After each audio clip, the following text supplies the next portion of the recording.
on the restatement of Indian law on legislative privileges. He was also visiting chair professor of the Asutosh Mukherjee Chair at the West Bengal National University of Juridical Sciences in Kolkata. Mr. Fali Sam Nariman, eminent jurist and senior advocate, Supreme Court of India. He served as the president of the Bar Association of India from 1991 to 2010. He's a globally respected jurist on international arbitration. He served as Additional Solicitor General of India from May 1972 to June 1975. He has been awarded the Padma Bhushan in 1991, Padma Vibhushan in 2007, and the Gruber Prize for Justice in 2002. He was also a member of the Rajya Sabha from 1999 to 2005. And we have with us Mr. R. Venkataramani, Senior Advocate, Supreme Court of India. He has 42 years in the Supreme Court and has served as Special Senior Counsel for various departments of the Government of India in the Supreme Court and High Courts between 2004 and 2010, and has also worked as counsel for the Supreme Court in matters pertaining to the service conditions of employees of the court. He's also been a member of several key committees, including the Subcommittee on Directive Principles of State Policy, constituted by the Commission, reviewing the work of the Constitution under the chairmanship of Justice M.N. Venkatachaliah. I'd like to now invite Dr. Gursharan Thanjal, Vice Chairman of the SKOCH Group, to say a few words. Sir. Well, thank you, Brinda. Namaskar and good evening. The very name, Justice, M.N. Venkatachaliah, brings to one's mind a character and a personality astoundingly great and commanding reverence and admiration as much as for profundity of his scholarship as the graciousness of his nature. He is, to use Justice Krishna Iyer's language, that great jurist of light and learning, in whom the qualities of a brilliant head and a tender heart are exquisitely fused. It is generally believed, and it seems to be true, that a large extent that professional success and glory, whether as a judge or as a lawyer, can be very corrupting to the cause of constitutionalism. Justice Venkatachaliah is an honorable exception. Burke once said that the law sharpens the mind by narrowing it, but in the few of our great judges, law has lifted the mind to a level of comprehension and has kindled a degree of humane ardor unsurpassed in any other profession. Justice Venkatachaliah was sworn in as the judge of the Karnataka High Court on Thursday, November the 6th, 1975, and then began a glorious and glittering judicial career, distinguished by great qualities of head and heart, which mark the man and the judge. Crossing over from the bar to the bench, he brought to bear on his work as a judge variety of qualities that soon made him one of the most eminent judges. He was a judge's judge, and his idiom was the law. His first reported judgment is dated December the 15th, 1975, in Khadi and Village Industries Commission versus NSPAN, wherein he neatly dealt with the intricate question of exclusion of the jurisdiction of the civil court. There was no looking back ever. Though he had a large circle of friends, Justice Venkatachaliah kept himself aloof once he became the judge. It happened one day that at some wedding that he and his wife attended, some guest made a very casual mention to Mrs. Venkatachaliah that Justice Venkatachaliah was hearing a particular case. The next day, the judge mentioned this in his court and rescued himself. Such was his level of probity. Justice Venkatachaliyah's court was a classroom, a seminar hall, where one could repair and come out better informed.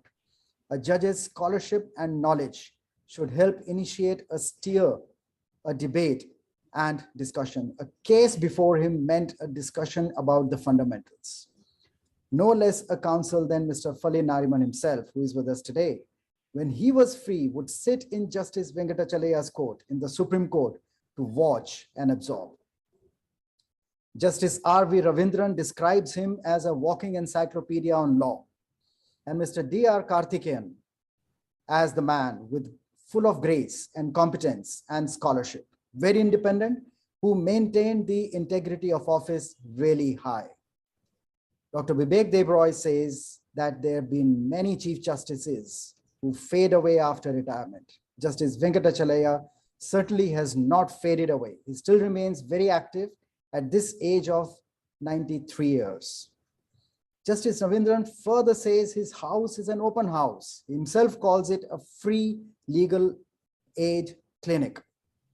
Justice Venkatachalaiah's son, Mr. Sesha Raghav, recounted an instance and said, I was walking down the corner of the street and there was a middle-aged woman from the village. She walked up to me and said, there's an old man here who gives free advice and justice.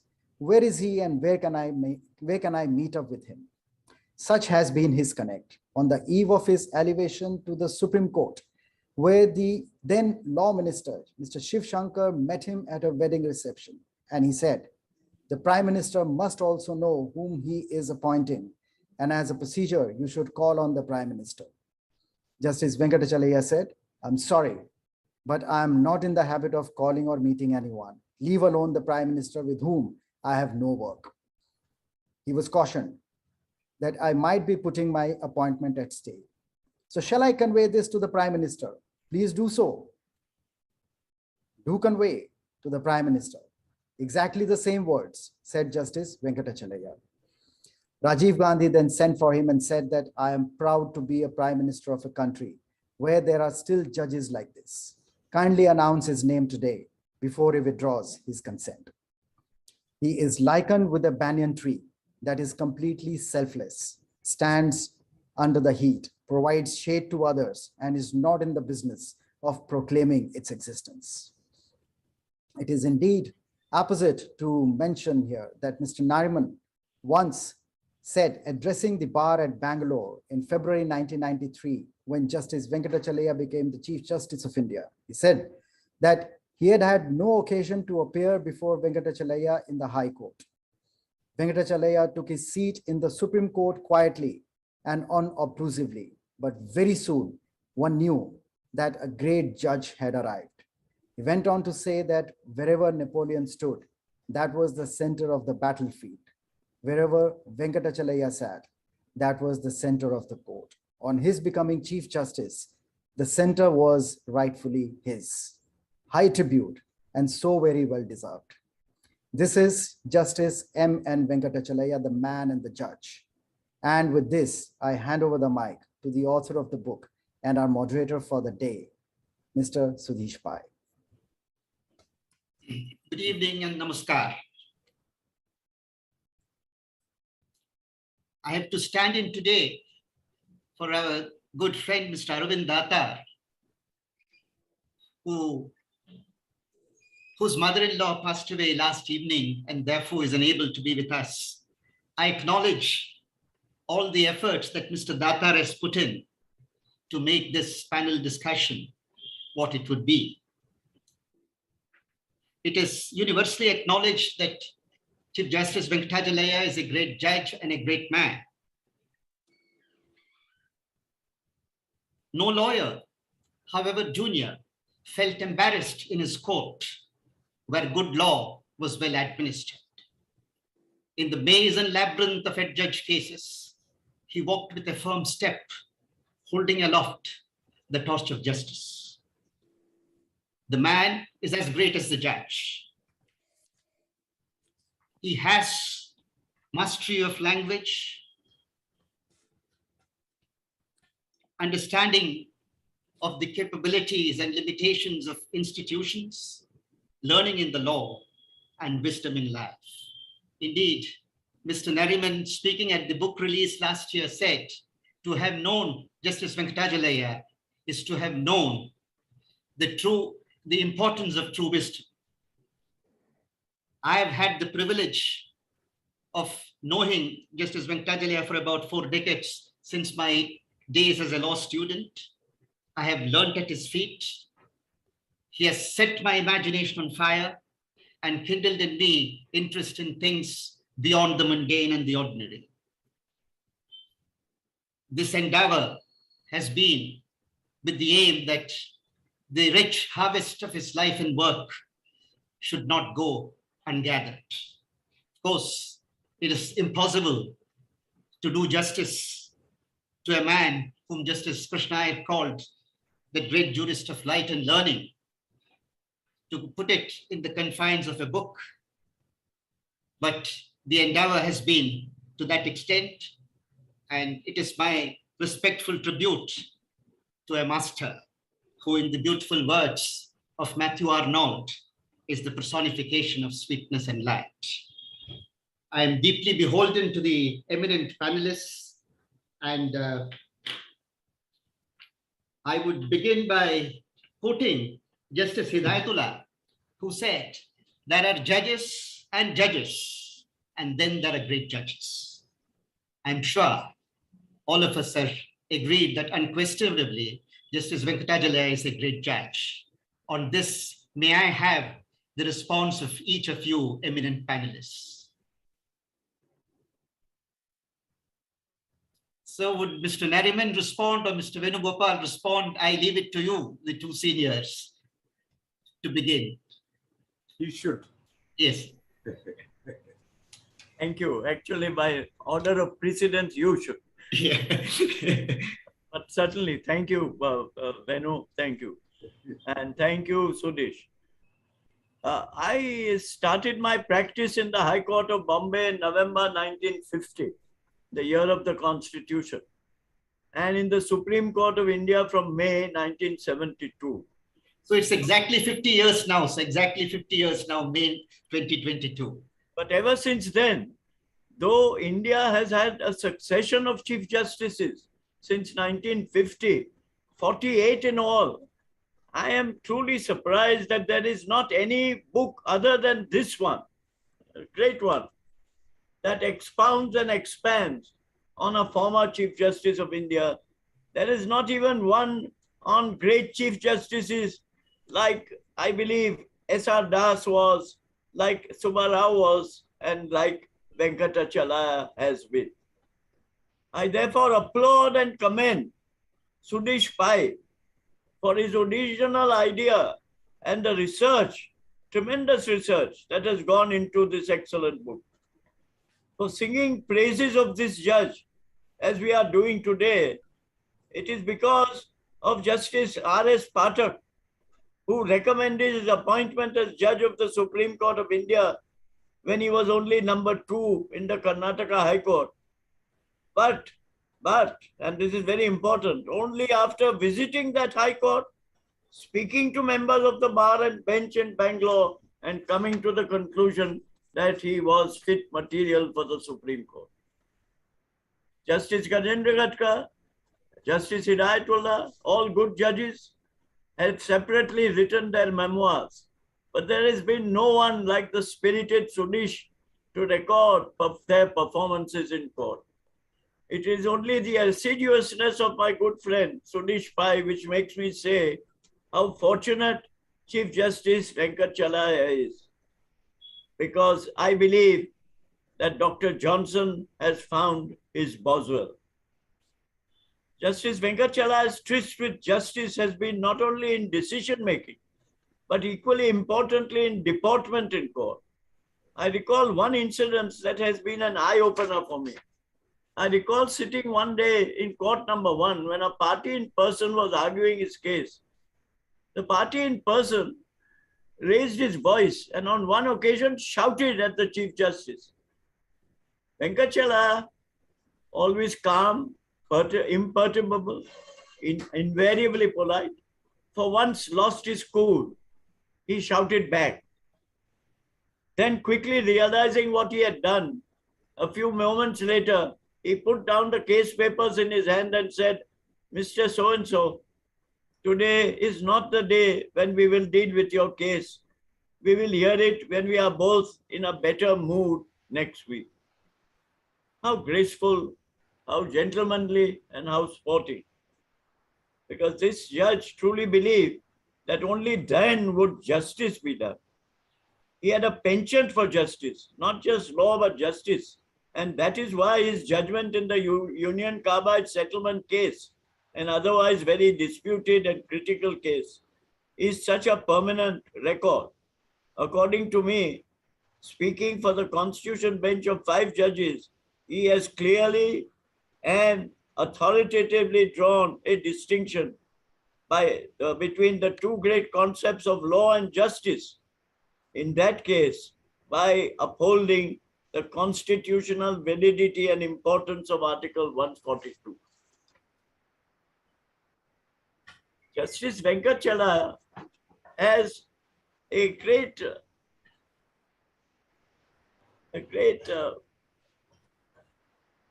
number of people who speak very, very highly of him. And I have not seen anybody who has been critical of him as a man or as a judge. Nobody has ever doubted his integrity. And he was the one Chief Justice who was respected not only by the bar and by the public, but what is very, very important, he was looked up to by his own colleagues. That I think is very, very important for the stature of a Chief Justice. Thank you, Sudhish, for giving me this opportunity to say a few words. Thank you, sir. Sir, the attorney. Yes, please. Okay. I have glanced through Sudhish Pai's book on Venkatachaliah. And what I found was that it is indeed a treasure trove, as it were, of shining a light on the revered individual, namely the Chief Justice M.N. Venkatachaliah, great jurist that he was recognized as. It contains an authoritative account of Justice Venkatachaliyah's life and times, a number of interesting anecdotes, and summarizes practically all of his landmark judgments. I congratulate Sudhish Pai for his work. I had occasion to appear before Justice Venkatachaliah, as he then was, in the Karnataka High Court. And this was a case where I had challenged the validity of the Karnataka Chit Funds Act. It went on for nearly 3 days.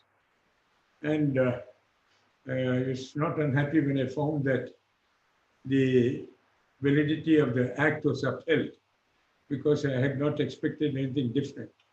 It was because of the client saying that challenge it, let's see what we can happen. Because after all, a law like a regulatory law in the nature of a Chit Funds Act, where many people can suffer getting their fingers burnt, as it were.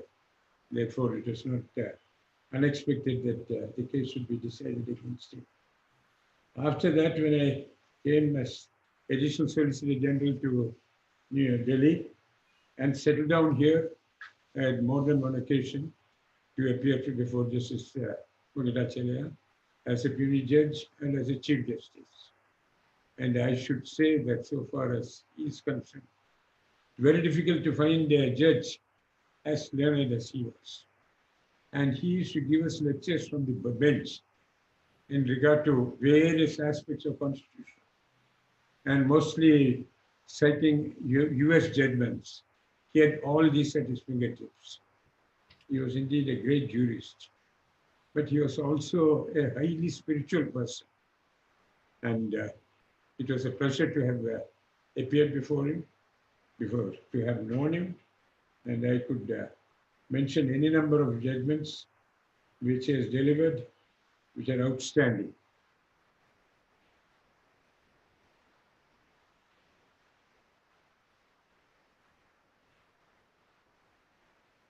Do you want me to mention those, or let Venkataramani? I think if you don't mind, after Mr. Venkataramani responds to the first question, then we can come to those. Thank you, Sudhish ji. It's a pleasure to be standing between two eminent jurists. And when you asked me and organizers said, so would you be part of the panel of jurists, it is certainly an invitation that cannot be resisted. And when you asked me again, I was groping for words, because I had 3 periods in my professional career where I had close associations with Justice Venkatachaliah. So I was trying to grope for a correct word. I thought, did he encounter this Venkatachaliah in the first instance when he wrote the foreword for a book in Justice Chinnappa Reddy's in 1989. And I thought the word encounter is too strong a word, it connotes certain other things. But I found in Shakespeare, there is a less known word. In 12th Night, Sir Toby's question to Cesario is, will you encounter the house? And it said he extends an invitation to enter Olivia's domain, stirring up the creative aspirations and energetic passions latent in Olivia. I think that's what I can say. When he wrote the foreword for book on Justice Chinnappa Reddy, I really encountered him by entering into his mind. The second thing which I can talk about is when he took over as the chairman of the NHRC, I was for a brief period amicus in the NHRC. The post-militancy in Punjab brought about an important case before the NHRC. And the question was whether those who were killed during encounters called the Lavaria deaths, the state is liable to pay any damages in public law. Arguing with an amicus, I said passionately, yes, they must, the state is liable to pay. It was a great task for me to convince Justice Venkatachaliah that a militant who is the enemy of the state is still entitled to damages in the hands of the state. I think I traveled quite a few passionate days in engaging in conversations with him in NHRC.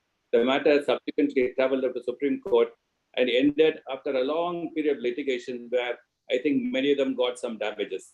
That's the second, encounter. The third one was in 2000 when he was appointed as the chairperson of the Constitutional Review Commission, courtesy Professor Manon, with whom I had a long association as a student. So I also became a member of the subcommittee and director principles of state policy. And I remember every evening, I used to spend my days with him in Vigyan Bhavan after the court hours and talking about the intricate connection between economics, politics, sociology, psychology, and a wide range of subjects, what you may. And then I recollect also after the three important encounters I have with him, I would call the first one an encounter, the second one an embrace, the third one an adoption. So all the three aspects of my being with him, a lifelong companionship, I think, is so fulfilling. It's so fulfilling. Second only to my close association with Justice Krishna Iyer and none else. So to just sum up, before we talk further about him, it was said in June 1969 when Chief Justice Earl Warren was preparing to retire from his position as Chief Justice of the United States, a reporter asked him how he would like to have the Warren Court to be remembered. It is reported that Warren responded with a simple assertion, the People's Court. I think your book is talking about a people's judge and about a people's court, which Justice Venkatachaliah adorned both in Karnataka High Court and the Supreme Court. And what more can there be for a judge to be satisfied that he sat in a people's court and made the court a people's court? And when Nariman was talking about his gentle, amiable dispositions, he's also said about our great Juris Cardozo. One of his, I must say that Sudhish Pai asked me to talk today evening. I just lined up all the books on the great judges, but US Supreme Court judges and UK. I really could not find out a judge about whom such a voluminous but very perverse, a perspective literature has been compiled and gathered. I did not find that. Many of these books are in biographies, and they talk about some important landmark judgments. But the connection between the judicial career of judge right from day one till retired was lacking in Supreme Court. I think you have set a trend for more and more erudite, compilations in the genre of literature.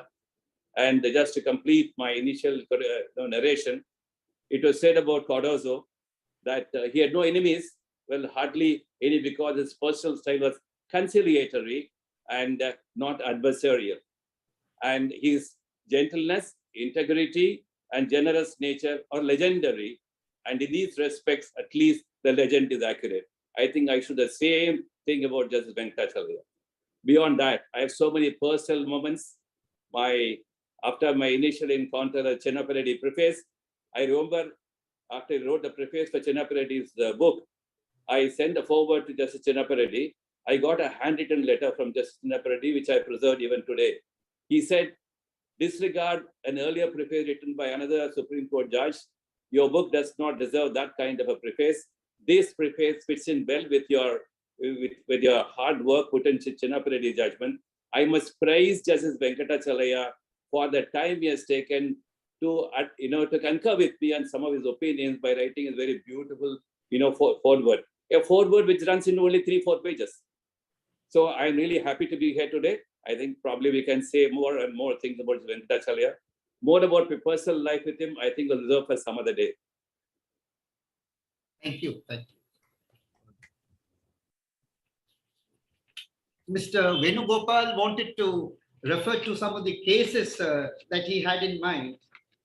Maybe Borobabu Singh, where Chief Justice called the Manipur speaker to the court, and where you had appeared for him, sir.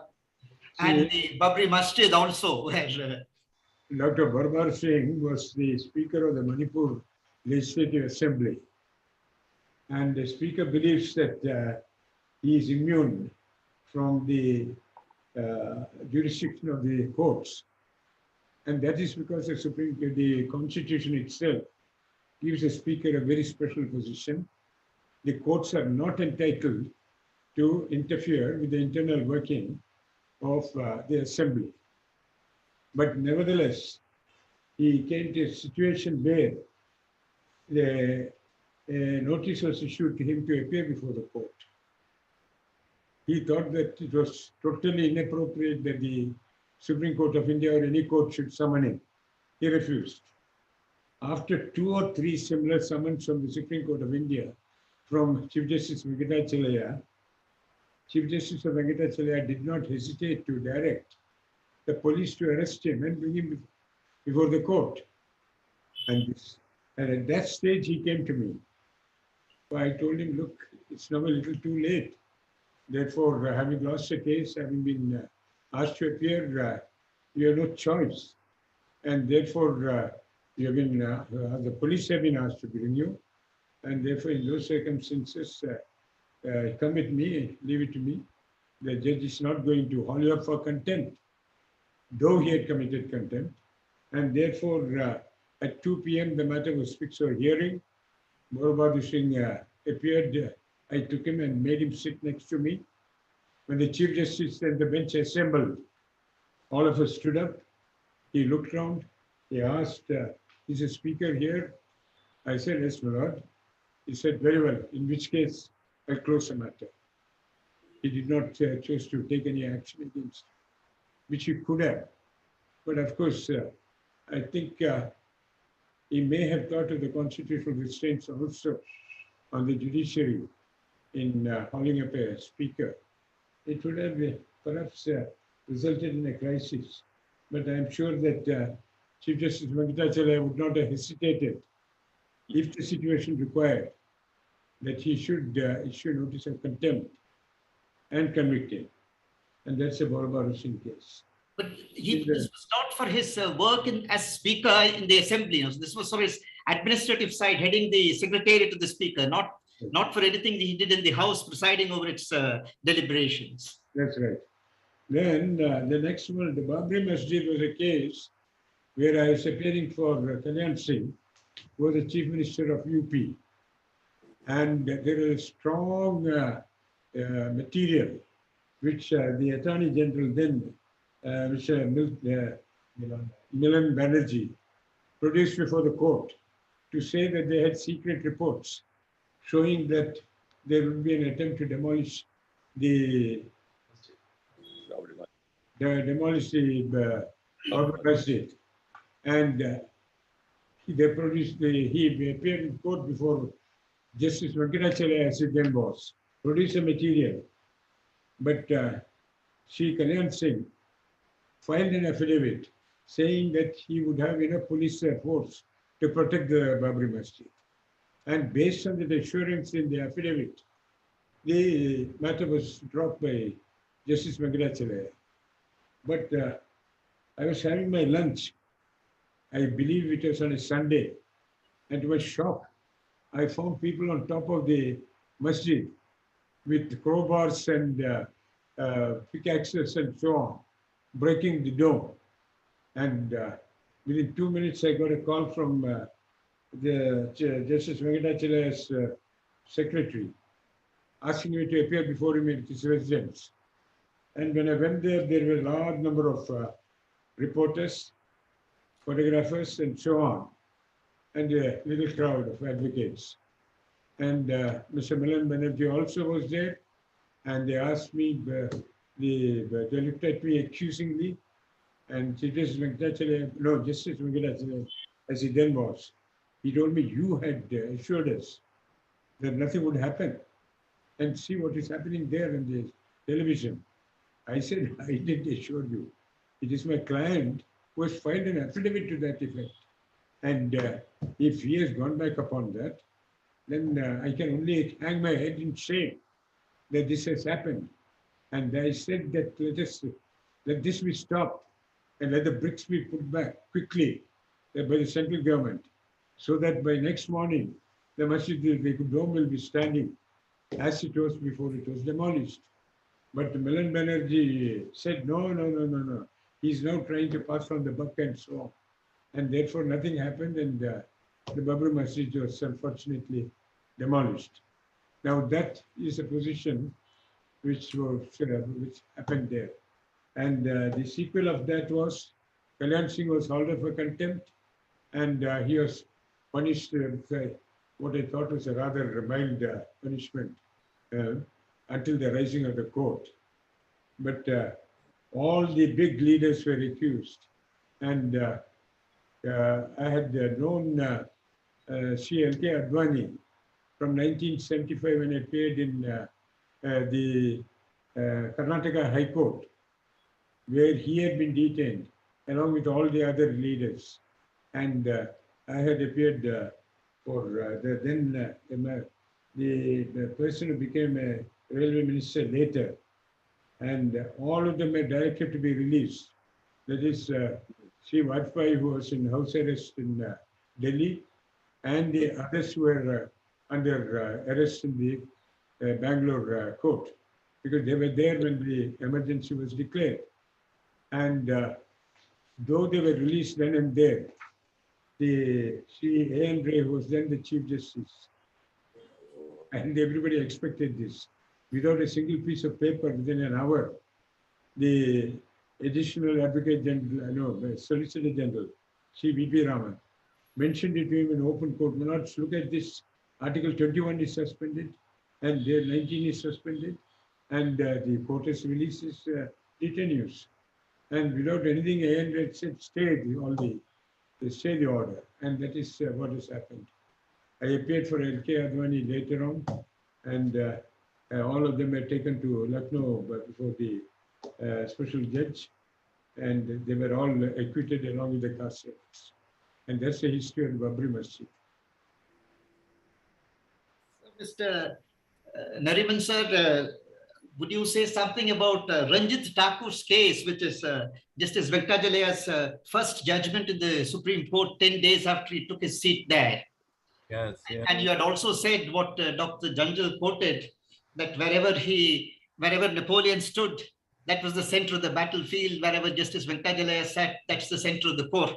I remember hearing you say that in Bangalore in '93 on Justice Venkatachalyah's appointment as the CJI. Ranjit Thakur, thank you. Thank you. Ranjit Thakur was, as you said, one of his very early, perhaps his first judgment. Punishment must never be vindictive or unduly harsh, nor so disproportionate to the offense as to shock one's conscience. All of which, of course, is a reflection of the doctrine of proportionality. And this judgment establishes that irrationality and perversity are well-recognized grounds of judicial review. The case was based on principle, as almost every decision of Justice Venkatachalaya since then has been. In this case, Venkatachalaya reminded us of that famous familiar quote that the history of liberty has largely been the history of the observance of procedural safeguards. In this case, the court, exercising powers of judicial review, set aside a sentence handed down by a summary court-martial, again on principle, because judicial from a whole lot of senior judges before him was remarkable. But fortunately, history has proved him right. Justice Arvind Nariman, in his recent book on dissents, and Voice of dissent. yes, calls this as one of his great dissents. The judge, one of the great dissents of the Supreme Court. Amongst the 9 or 10 dissents that are reproduced in that book, which is published just this year, this is number 6. And it was a dissent because he relied upon a larger bench decision which the majority had ignored. The bench decision in Mirajkar's case, that an order of a court can never be said to contravene fundamental rights. The court in that case held that an order transferring the case of Antule from a special court to the High Court was contrary to fundamental rights. And that's how the question came up. And it was remarkable because Justice Venkatachaliah, never forceful in his views in court, established in that case that one of the junior judges can be right on principle. And he was right on principle. And that's why he's reckoned today as one of the great dissents of the Supreme Court. May I now request Mr. Venkataramani to say something about the Sikkim reservation, Podial's case, and also the Canara Electric Supply Company. That's one of the great judgments, I thought, in the High Court that Justice Venkatachaliah rendered, where the law was struck down, not as unconstitutional, but as unworkable. Thank you, Mr. See, all of us know that this political ticket doctrine, ever since Tocqueville wrote in Democracy in America, there's scarcely any political question arises that is not resolved sooner or later in as a judicial question. So when you read this judgment in R.C. Podial, so you have 3 sets of judgments: the judgment by Justice Sharma, Chief Justice Sharma, Justice and concurring judgments of 3 judges. So one very interesting anecdote which I would like to share here is when Justice Venkatachaliah was in the process of writing the judgment, I sat in his court when the matter was being argued. So we had developed a habit of exchanging books. And I used to get back the books, pat in point of them after he finishes reading them.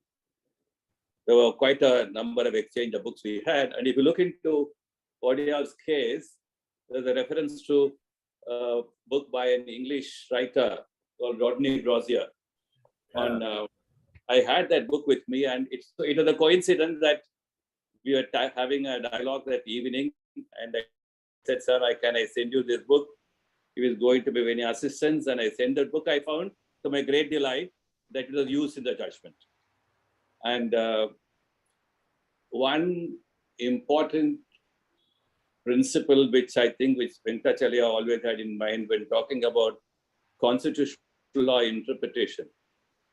Just to put it a certain anecdote again, after he wrote my foreword for the Chinnapareddy book, he called me one day. I said, "Have you read the Holmes' Lasky letters?"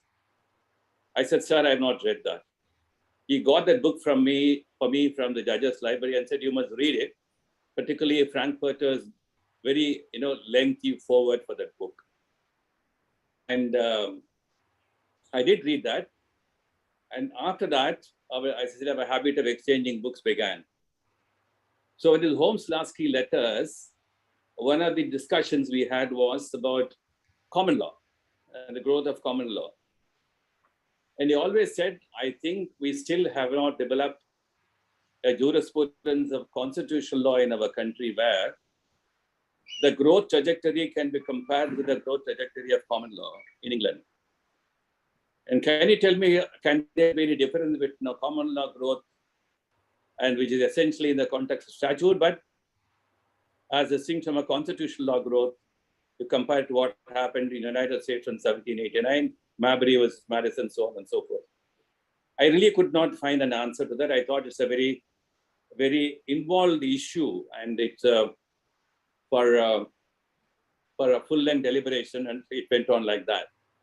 So when the judgment came, I realized that there's Venkatachaliah's very pervasive understanding, but at the same time, attentiveness to detail is number one. But how do you really keep in mind the importance of the ever-moving lines between separation of powers?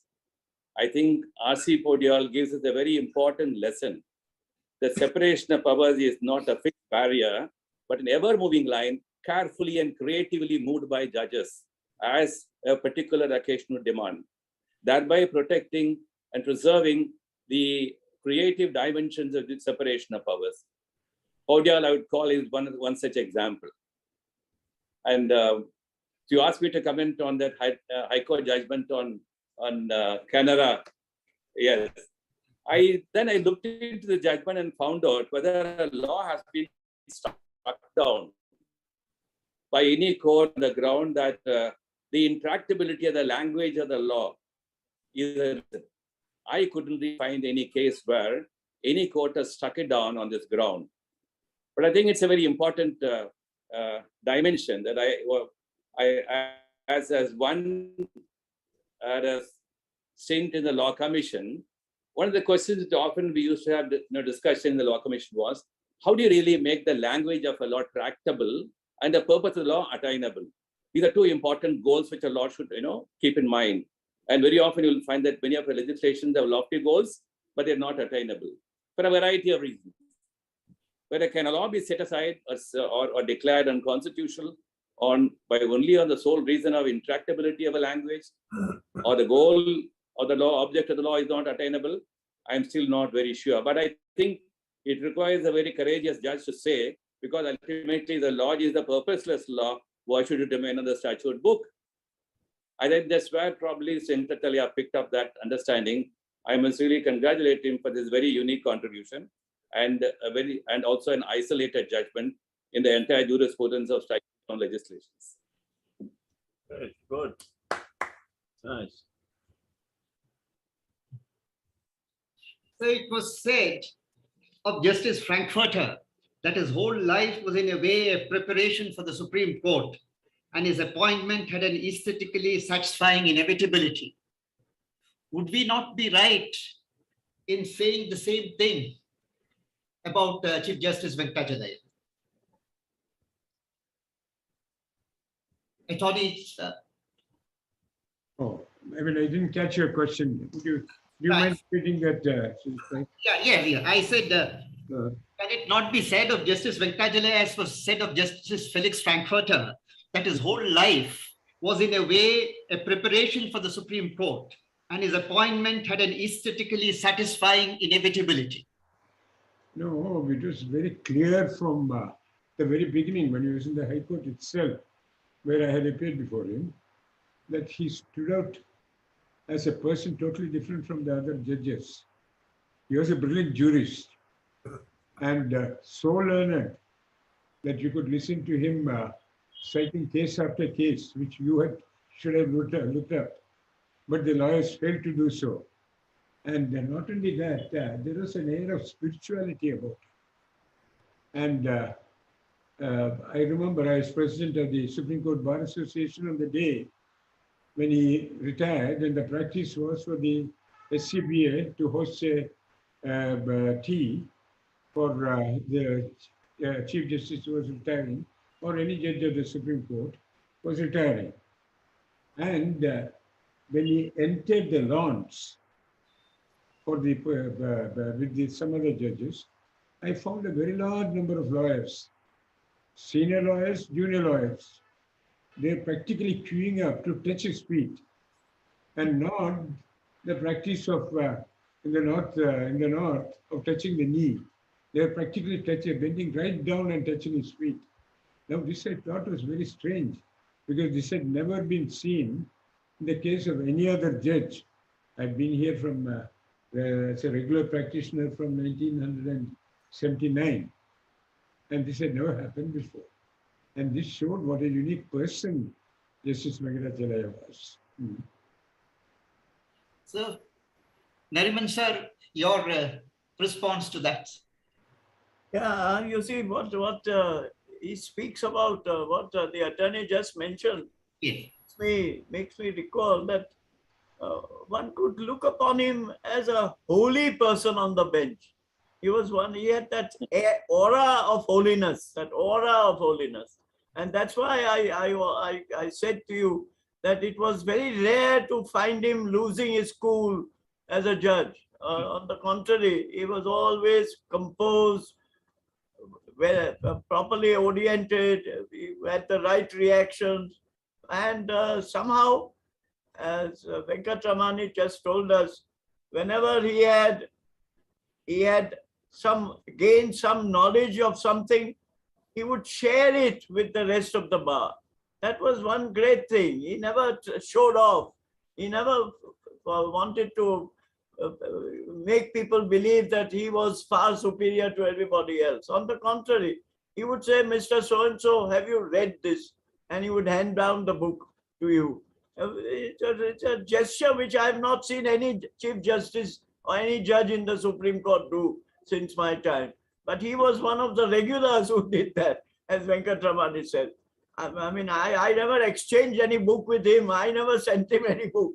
But he would always, whenever he'd see me or something and he had read something, he would immediately, even if I was not appearing in the case, he would point his finger and give it to the associate to say, give it to Nariman, let him read it. I mean, that's the sort of informality that was there. And therefore, I think that we have not seen his likes again. That is a regret that quite frankly, I have. So, Mr. Venkataramani, sir. I was arguing a civil matter before Justice Venkatachaliah, and suddenly he said, have you read Noyer Service Society? Oh. He didn't strike any bell in my mind. I tried to collect, it took me a few seconds. Sir, is it something to do with justice? He said, yes, but go and read the judgment and come back. Then a few days later, when the matter came again, he said, I hope I did not become an unasked for teacher the other day. I said, not unasked for teacher. So I said, not at all, not at all. And so that's the way one has learned in his courtroom.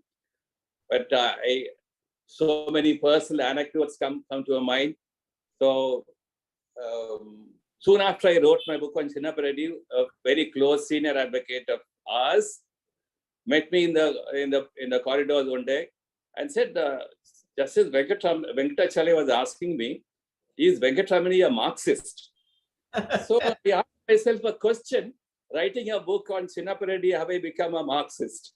So a few months later, I went to see a holy person who had come to Delhi, and I was dressed in the traditional way, dhoti and kurta, pajama, etc., and had gone to see Venkatachaliah.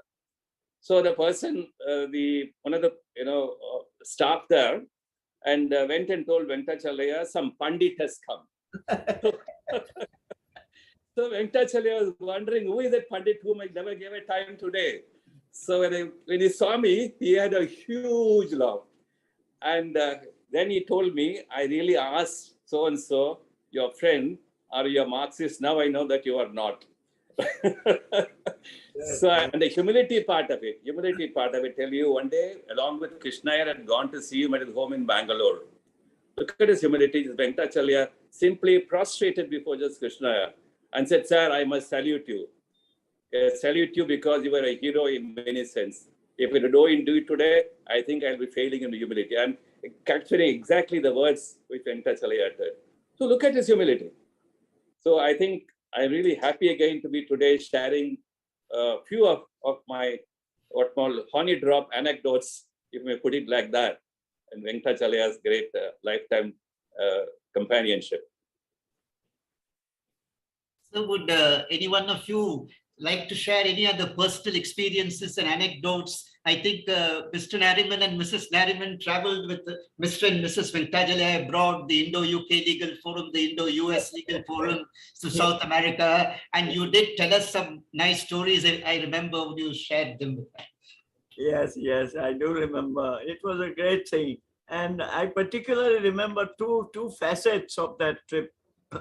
One was that we first discovered what a beautiful voice Mrs. Venkatachaliah had, because she regaled us with quite a few songs on occasions whenever the group from India met, and that was one thing. But I also recall something which the vegetarians will not like, but it was the fact that they are totally non-vegetarian, as you know, the people in South America. This was in South America, in Argentina.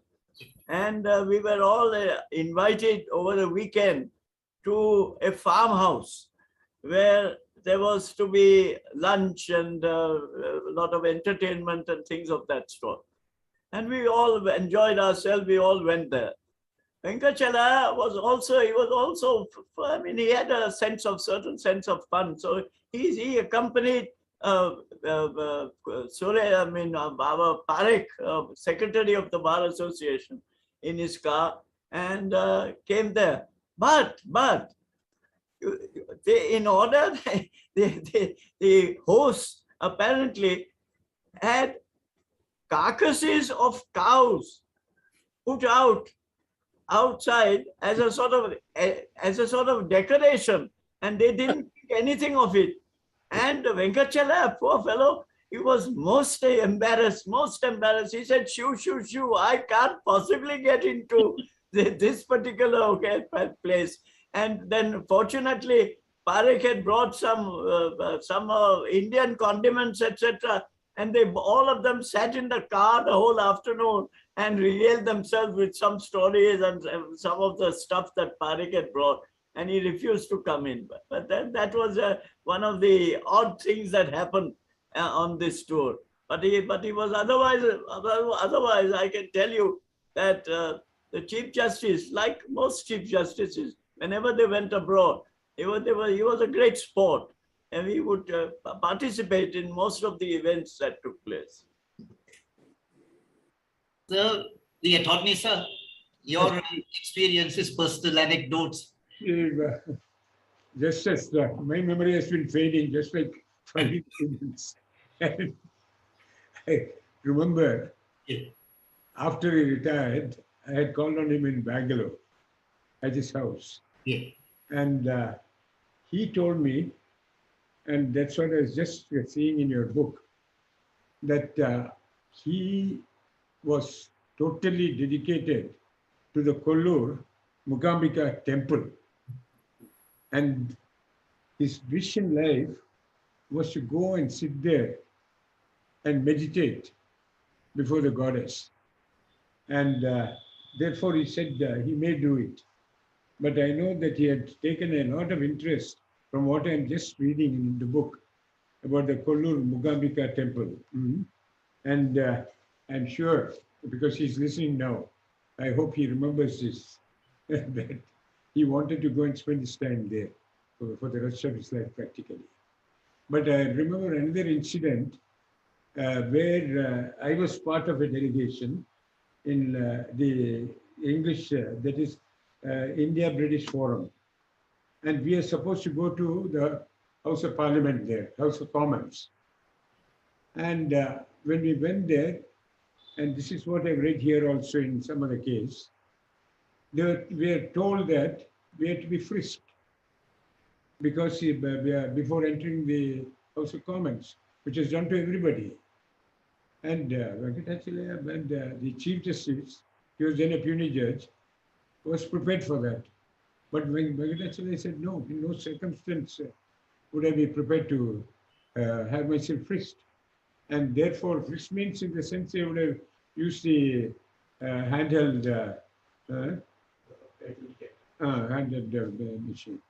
And therefore, It is merely because of him we did not enter the House of Commons. He was very strict about it. And I just read here that similarly, he had refused to go to a place when he went for a dinner at the president's house. And all the judges are invited by the president once a year, all the judges of the Supreme Court.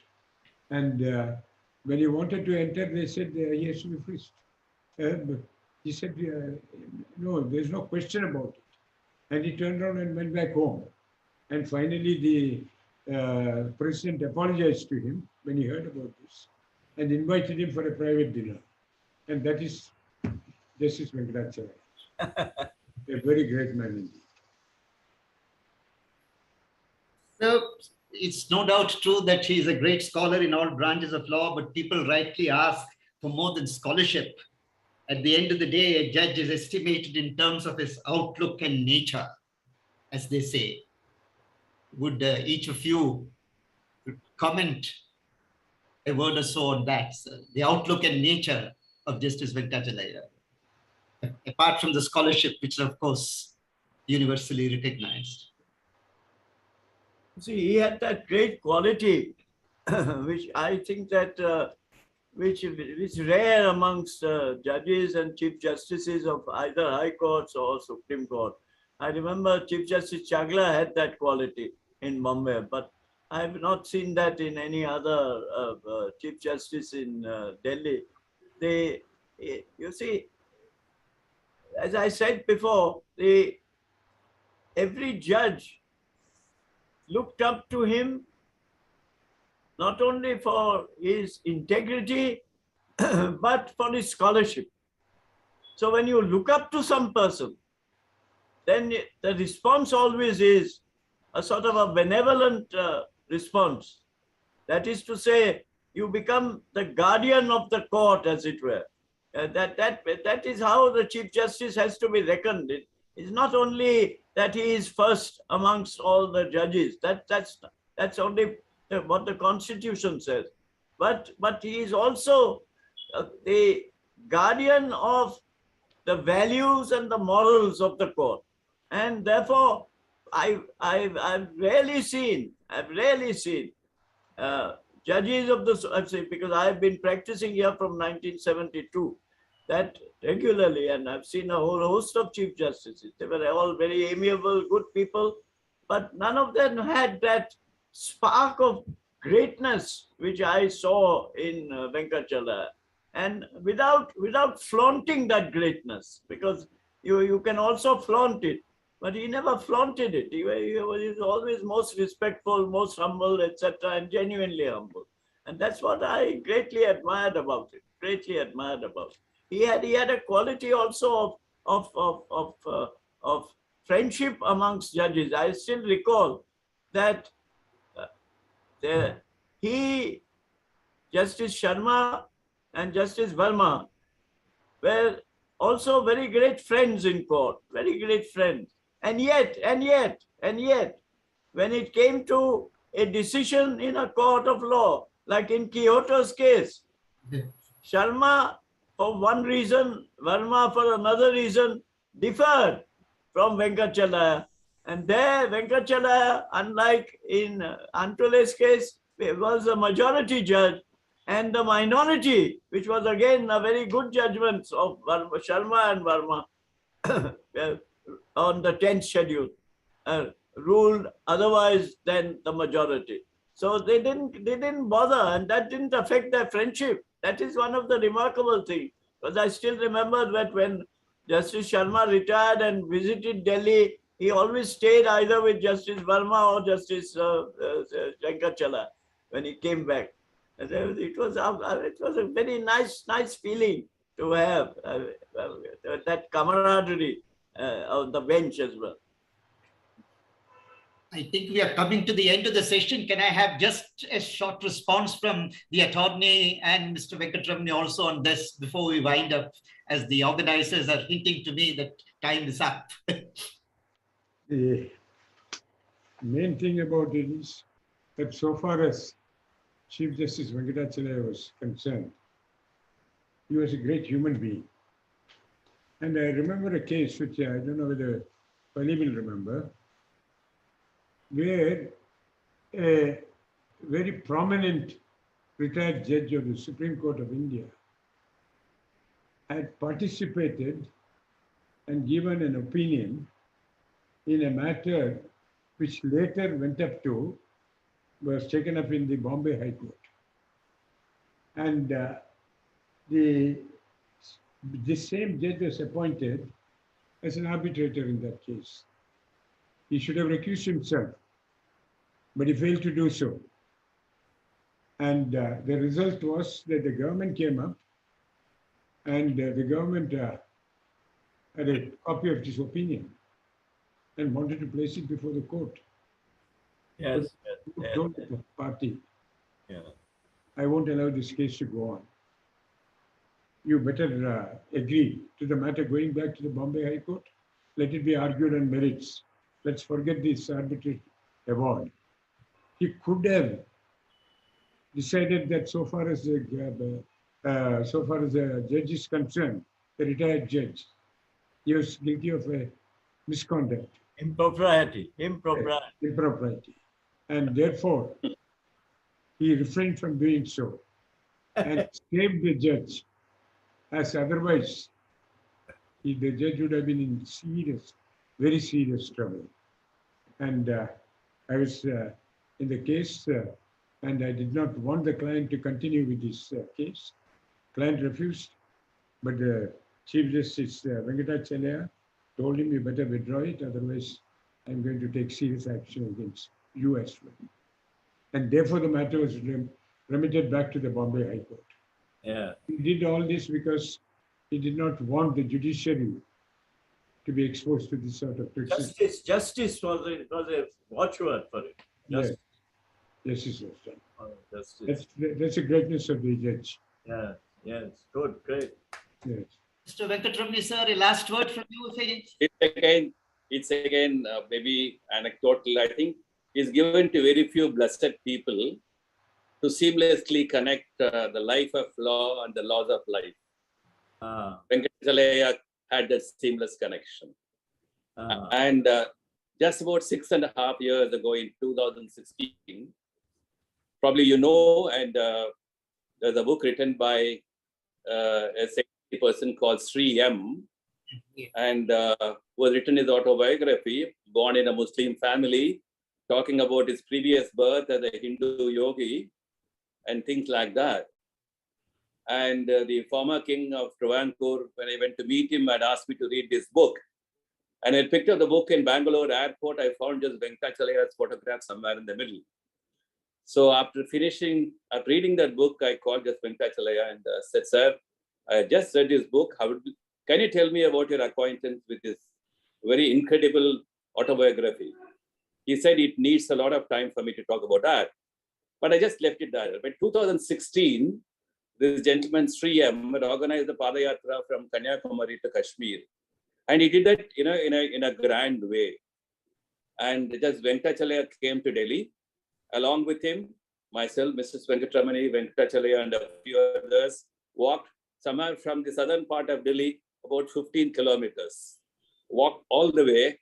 I really admire this great judge's humility and being part of a great endeavor, which probably he thought is a great unifying force of a great tradition and culture. And Sri M, as I said, is always grateful to Venkatachaliah for his presence in Delhi. And he says that's a remarkable thing to happen for a Chief Justice of India to walk with us. So I think that's a kind of a walk he had with all of us. And that walk, I think, as I said, is a very rare walk. I am thankful to you once again for calling me today evening. Good. Thank you very much, each one of you, very eminent panelists. It has been my pleasure and privilege to be with you. And thank you very much once again. Namaskar. Thank you, Dr. Gentlemen, it's been a fantastic discussion and recollections on Justice Venkatachaliah. I'm sure he certainly commands and always commanded respect and admiration. It is said that, he has a kind of spiritual reverence. Anybody who comes in contact with him, it rubs off on him. And I've experienced it myself and been a beneficiary of his spiritual reverence. Mr. Sudhish Pai, Mr. Fali Nariman, Mr. Venkataramani, Mr. Venugopal, thank you very much for joining us this evening. And I look forward to seeing you on the 14th, which is Saturday, later this week. Namaskar. Namaskar, sir. Good evening, sir. Namaskar. Shalom. Bye. Thank you, sir. Thank you. Thank you. Thank you.